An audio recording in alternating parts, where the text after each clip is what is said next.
안녕하십니까, 박사입니다. 러시아 강경파들이 전 세계에서 가장 혐오하는 나라가 있습니다. 이는 미국도 독일도 우크라이나도 아닙니다. 바로 영국입니다. 역사적으로 러시아를 파괴하기 위해 갖은 공작을 해왔으며 지금도 가장 적대적인 나라가 영국입니다. 블라디미르 푸틴 대통령의 열성 지지자로 TV 토론 프로그램의 명사회자인 올렉 스카베예바가 최근 영국에 대해 폭탄 발언을 날렸습니다. 서구 세계에서는 스카베예바를 푸틴의 철 인형이라는 별명으로 부르고 있습니다. 그녀는 영국 엘리자베스 여왕의 장례식을 핵무기로 박살을 내야 했었다고 말했습니다. 푸틴 역시 부분 동원령을 발동하면서 계속 핵무기를 거론하면서 러시아를 위협하면 모든 수단을 동원해 보복할 것이며 그것은 빈말이 아니라고 단호하게 말하기도 했습니다. 영국의 리즈 트러스 총리는 우크라이나를 계속 지원하면서 러시아를 극도로 자극하고 있습니다.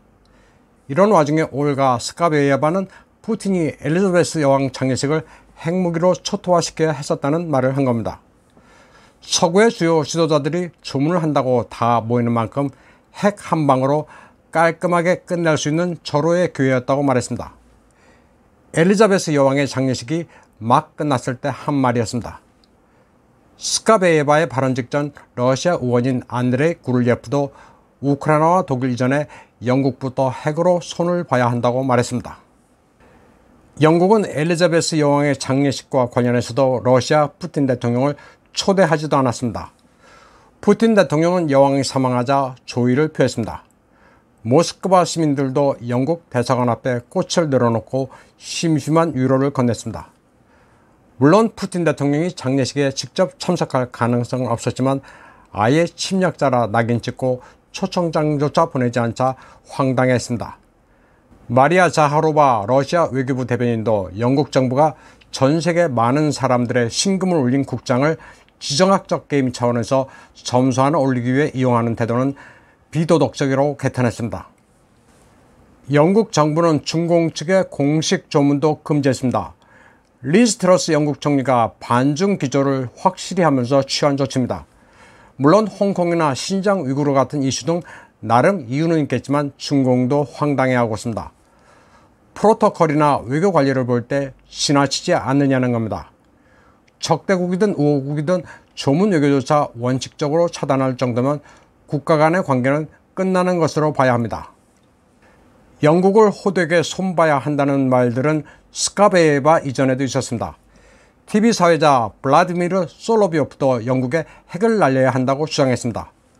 솔로비오프는 영국이 사르맛 극초음속 핵미사일 한 방이면 사라질 만한 크기라면서 오히려 다탄두 미사일은 탄두가 남는다고 경고했습니다. 그런데도 영국은 주제 파악을 못하고 러시아를 협박하면서 파괴할 수 있을 것으로 착각한다고 말했습니다. 솔로비오프는 영국에 쳐들어가 스톤헨지를 압수하자고도 했습니다. 러시아 TV의 토론 프로그램은 분위기가 아주 격정적입니다. 서구에서는 솔로비오프, 스카베예바 같은 러시아의 방송인들을 푸틴 프로파간디스트라고 부르지만 그러거나 말거나 아랑곳하지 않습니다.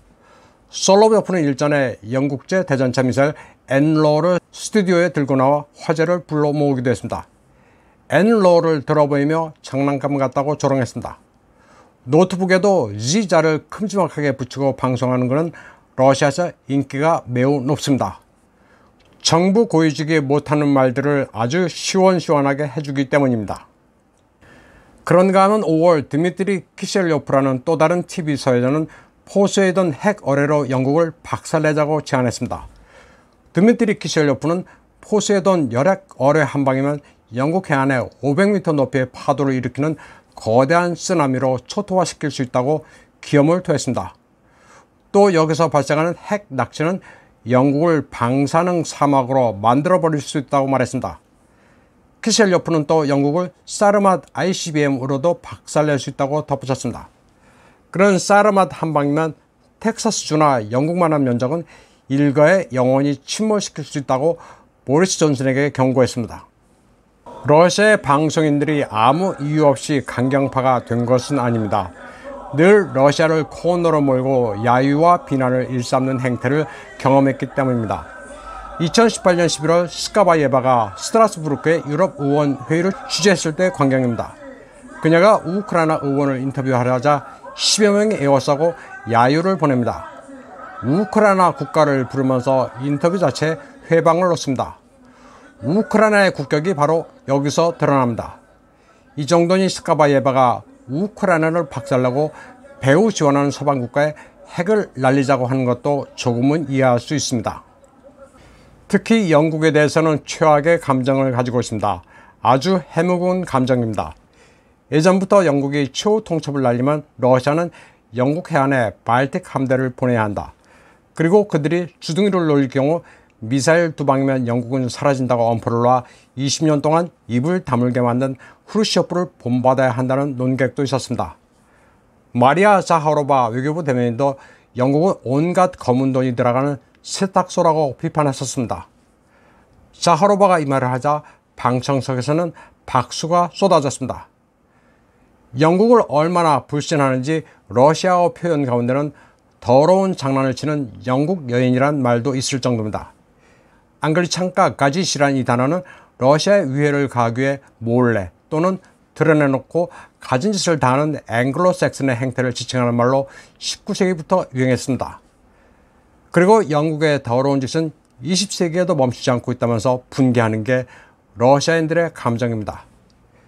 영국은 러시아의 루릭 왕조뿐 아니라 로마노프 왕조도 붕괴시켰다고 기억하고 있습니다. 러시아의 역사가들은 앵글로색슨을 가는 곳마다 모든 것을 황폐화시키는 메뚜기 떼와 같다고 인식하고 있습니다. 뿐만 아니라 소위 대영 제국에서는 소아성의 스캔들도 자주 발생한다면서 변태적 정치인을 위한 비밀 클럽도 존재한다고 비판하기도 합니다. 심지어 마거릿 대처 때도 소아성의 스캔들을 조직적으로 은폐하기도 했다고 개탄합니다. 무려 1,400명의 어린이들이 소아성의 스캔들의 피해자였다고 거침없이 방송하기도 했습니다. 또 러서포비아와 게이 프로파간다의 화신인 보리스 존슨을 상대하느라 세르게이 라브로프 외교부장의 수고가 이만저만이 아니라고도 평가했습니다. 라브로프가 보리스 존슨을 정상적인 인간으로 대우해 주느라 고생하고 있다고도 했습니다. 보수적 가치가 확고한 러시아는 영국을 온갖 사악함으로 물들어 있는 상정 못할 국가, 늘 러시아를 파괴하지 못해 안달하는 국가로 보고 있습니다. 다음 소식입니다. 최근에는 중공의 시진핑이 우크라이나 사태에 대해 우려를 표명했다고 해서 러시아와 사이가 틀어진 것으로 보는 이들이 많습니다. 거기에다 중공으로 가는 가스관을 보수를 이유로 러시아 측이 잠깐 잠근다고 하자 러중 양국 관계가 균열을 보이는 것 아니냐고 해석들을 많이 합니다. 그런데 중공은 러시아로부터 사들이는 가스를 유럽으로 비싼 가격에 되팔고 있는데 러시아는 이를 양해하고 있습니다. 러시아는 비즈니스가 쿨한 측면이 있습니다. 부모가 아이에게 용돈을 주고 그 돈으로 학용품을 샀느냐, 군것질을 했느냐 시시콜콜 따지지 않는 것과 비슷합니다. 때문에 가스를 이후에도 계속 잠글 경우 유럽에 어떤 타격을 주는지 한번 테스트해 보려는 의도로도 볼 수 있습니다. 러시아와 중공의 유대는 돈독합니다.